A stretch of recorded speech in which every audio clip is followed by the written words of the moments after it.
Tov, on rentre maintenant dans le mois de Hadar Sheni.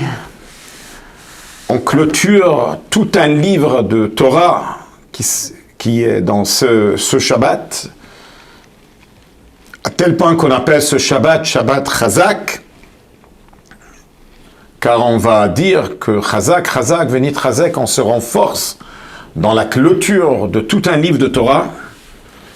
Et en même temps, notre cœur est avec les Juifs de l'Ukraine et avec les shluchim, les émissaires, 183 shluchim et familles, leur vie était mamash en danger. Et comme en Shabbat dernier, il y avait des centaines de personnes dans chaque Bet Chabad en train de dormir dans le Bet Chabad. Ils ont passé un Shabbat unique, mais malheureusement, à présent, beaucoup parmi eux devaient se sauver parce que leur vie était en danger. Et je vous donne un exemple, qu'il y avait deux villes où là-bas ils s'occupent des orphelins, comme la ville de Jitomir, ils s'occupent de 180 orphelins, et il fallait carrément les amener, les voyager et les amener dans un autre pays, où un autre rabbin les a accueillis. C'est pareil, il y a aussi la ville de Odessa, 120 orphelins. Je pense qu'ils sont en train de s'installer en Allemagne. Mais il faut comprendre que la route était tellement dangereuse parce que c'est en pleine guerre, c'est en pleine bombe. Il y a chaque groupe de Juifs qui a voyagé, il y avait des WhatsApp qui circulaient, les shluchim qui voyageaient, qu'il faut faire teilim, il faut les protéger jusqu'à qu'ils vont arriver à la frontière. J'ai aussi ma propre cousine qui se trouve dans la ville Japarouja, qui devait se sauver, elle, avec son mari, avec son bébé. Et tous les WhatsApp qui attendent, nous, où vous êtes. Mais c'est des longues routes et des longues attentes. Il y a une histoire très émouvante du rabbi précédent, que lui, les dernières années, il était paralysé, et il y avait une nurse qui venait lui donner un vaccin. Et là, elle rentre, elle veut lui donner le vaccin, il ne répond pas, il n'agit pas. Alors, ils ont appelé la femme elle ne savait pas quoi faire, la femme, elle a appelé le rabbi. Le rabbi, c'est le gendre. Le rabbi rentre et il voit que le rabbi précédent, son beau-père, est dans un autre monde, il était en train de dire « Az Yashir ». Et il dit Az Yashir, et il répète encore une fois Az Yashir, et encore une fois. Et à un certain moment, il se retourne vers le rabbi, il dit, ça y est, ils sont passés. C'était un grand groupe de chassidim qui était en train de passer les frontières en 1947, et ils étaient en grand danger. Et le rabbi précédent, assis à Brooklyn, New York, était en train de prier pour eux, pour qu'ils passent la frontière. Alors, c'est inimaginable, les épreuves, le stress, pour des gens, Baruch Hashem, qu'ils ont réussi de construire, après que le communisme est tombé, ils ont réussi de construire des centres abad grandioses, avec des grandes écoles, avec des grands centres, où tellement de Juifs venaient se connecter avec Dieu, avec la Torah. Et là, tellement de Juifs qui devaient se sauver, et il y a encore des Juifs qui sont restés bloqués, et que Hachem les protège là-bas. Alors, la question qui se pose, qui est derrière cette puissance? Qu'il y avait des shluchim qui étaient prêts à rester jusqu'au bout. Il y a un chaliar qui a parlé, il a dit il est prêt à mourir. D'où ça prend cette force? D'où ça prend cette puissance? Des gens qui ont des familles, des enfants, des petits-enfants. Ça, c'est la puissance de le Moshe Rabbeinu de la génération de l'Orabi. Il faut comprendre que l'Ukraine, c'est un pays où il y a eu beaucoup de sang juif qui a coulé. Ça remonte il y a presque 300 ans. Il y avait un ennemi du peuple juif qui s'appelle Chamalenitsky, Yimar Shemo Vezichro, qui a tué autour de 300 000 juifs en Ukraine. Après, il y a eu différents pogroms et différents massacres dans le moment de la Première Guerre mondiale, dans le moment que le communisme était en train de monter. Il y a eu, on parle, et chaque fois, c'est un 100 000 juifs qui a été...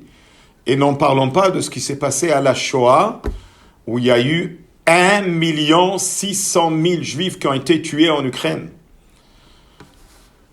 Donc c'est rempli de sang juif dans ce pays, et d'Afka dans ce pays, qui a tellement d'obscurité, c'est là-bas où il y a eu la naissance de la Chassidoute. Le Baal Shem Tov, le fondateur de la Chassidoute, est né en Ukraine. Son élève, le Maggid de Mezrich, le grand tzaddik Rabbi Levi Yitzhak de Barditchev, Rabbi Zusha de Anipoli, jusqu'à notre génération, et plein de tzaddikim qui sont nés en Ukraine, et jusqu'à notre génération, le Rabbi est né en Ukraine, dans la ville Nikolaïev, et il a grandi dans la ville de Dniepo, où son père a été pris en exil quelques jours avant Pessah. Et eux, ils ont donné le message, soit le Baal Shem Tov et soit le Rabbi, ils ont donné le message que dans la plus grande obscurité, il ne faut pas être impressionné de l'obscurité, il faut transformer l'obscurité à la lumière. Et c'est ce qui est arrivé, que quand en 1990, quand le communisme est tombé, combien des émissaires ont été envoyés en Ukraine, combien des Chabad ont été, combien des centres, et tout ça, malheureusement, est devenu en grand danger maintenant. Mais même maintenant, quand les shluchim sont sortis, ils ont pris avec eux beaucoup de leur communauté avec eux. Et on leur souhaite du fond du cœur qu'Hachem les protège et qu'ils trouvent Be'ezrat Hashem, qu'ils puissent bientôt retourner à leur shlichut, comme un shaliach, le shaliach de Jitomir. Il a pleuré. Il a dit, j'étais envoyé il y a 30 ans par le Rabbi, et j'étais envoyé pour amener le Mashiach. Et c'est très dur pour lui, que maintenant il doit quitter, il devait quitter tout ce qu'il a construit. Mettez-vous dans la tête de ces gens, de tous ces juifs qui sont en train de quitter l'Ukraine et qui sont partis avec rien du tout. Ils devaient tout laisser. Et non, et il faut comprendre qu'on parle de 350 000 juifs en Ukraine.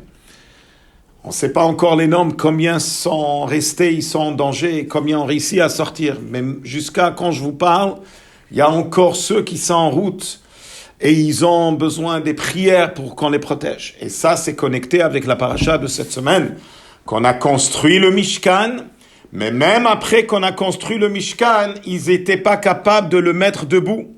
Ça prenait Moshe Rabbeinu pour faire debout. Pourquoi ?